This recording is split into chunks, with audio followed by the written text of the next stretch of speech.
Bonjour les amis, j'avais prévu de vous faire rire en parlant des prisons de la Belle ou Bête.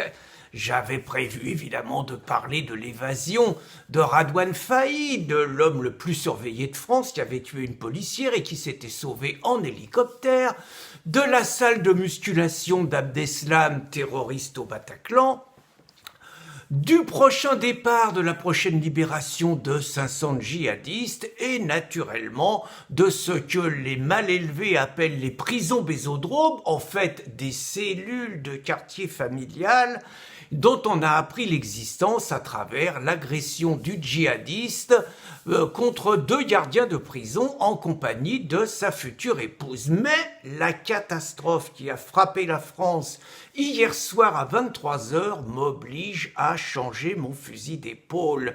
Le Paris Saint-Germain, le Paris Qatar éliminé encore une fois. Caramba, encore raté, comme on dit dans Tintin, la malédiction se poursuit. Pourtant, c'était impossible, les statistiques étaient très claires. Ils avaient gagné 2-0 au match aller. Le meilleur joueur de Manchester, Paul Pogba, avait été stupidement expulsé. Le match au retour devait être une balade de santé. Les statistiques le disaient, c'était du 97%. Et pourtant, la catastrophe, ils ont réussi en dominant le match face à des tocards qui n'ont pas mis un pied devant l'autre, qui ont tapé 3 fois au but, mais qui ont mis 3 buts, encore éliminés. Comme il y a 2 ans, la fameuse remontada, ils avaient gagné 4-0 au match aller contre Barcelone. Ils ont réussi à prendre 6-1 au match retour en encaissant 3 buts dans les 3 dernières minutes. Pourquoi cette malédiction? Je vais vous l'expliquer, c'est une longue histoire. D'abord, l'investissement du Paris-Qatar au Paris Saint-Germain remonte à Nicolas Sarkozy. C'est une histoire où Nicolas a joué un rôle fondamental. Nicolas est un supporter de toujours du Paris Saint-Germain. Comme quoi, il aime sincèrement le football. Un homme qui aime sincèrement le football ne peut pas être entièrement mauvais. Et il avait une idée, le Nicolas. Il voulait qu'il y ait un grand club à Paris. Et dans son monde, un grand club, il faut beaucoup d'argent. Il a monté un plan machiavélique. Il a été voir les Qataris.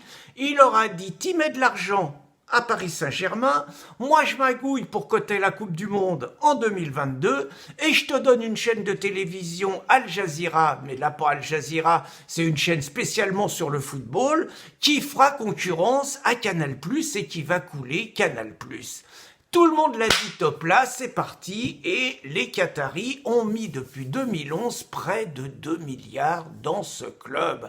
Il fallait des résultats rapides. Il y avait un entraîneur au Paris Saint-Germain, le seul entraîneur de couleur de première division. Le club était en tête, dehors, pas assez de jet-set et tout, Antoine Camboiré, un Canac, dehors, ils ont pris Carlo Ancelotti, de l'Italien, un mec qui a entraîné dans tous les grands clubs d'Europe et tout, un nom, 2 ans, ça n'a pas marché, hop. Laurent Blanc pendant 3 ans. Ils ont gagné tous les titres avec Laurent Blanc. Le championnat de France, la Coupe de la Ligue, la Coupe de France, tout y gagnait, mais tous les ans, ils perdaient en quart de finale de la Coupe d'Europe. Alors, ils ont décidé que Laurent Blanc était pas l'homme de la situation et après lui avoir signé un contrat royal, ils l'ont foutu dehors. Chèque de 20 millions d'euros, Laurent Blanc peut faire la chaise longue jusqu'à la fin de ses jours, pour lui ça va. Et ils ont pris de l'espagnol, Unai Emery, un basque qui parlait français comme une vache espagnole, pendant 2 ans. Il paraît que c'était un génie, il avait gagné 3 Coupes d'Europe et tout, et effectivement, 2 éliminations en 8e de finale.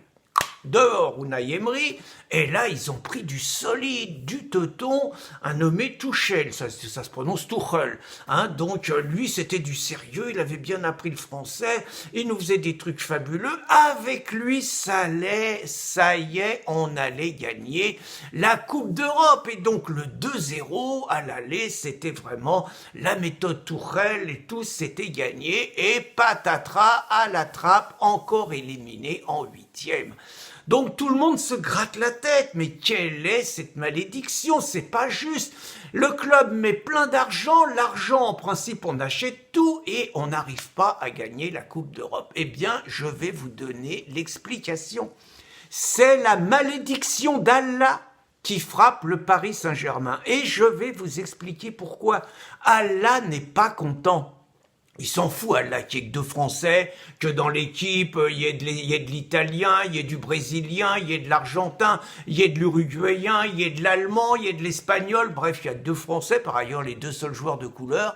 Mais ce qu'Allah ne supporte pas, il n'y a pas un musulman dans l'équipe du Paris Saint-Germain. Et la colère d'Allah s'explique ainsi.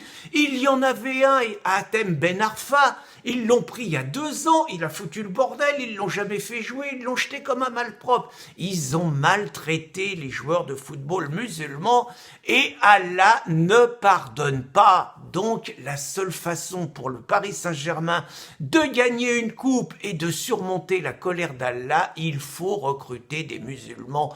Quelques pistes, Paul Pogba, qui a été vu quand même en train d'aller faire le pèlerinage à la Mecque, et surtout Franck Ribéry.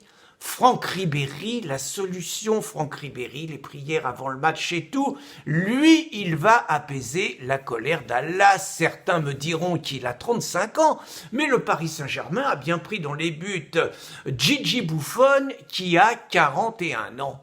Donc la solution pour apaiser la colère d'Allah, des joueurs musulmans, et ils gagneront la Coupe d'Europe l'année prochaine. Emmanuel Macron sera aux anges, Anne Hidalgo aura son maillot Flight Emirates, ils descendront dans les vestiaires, ils embrasseront tous les joueurs et Allah, il sera content. Bonne journée les amis.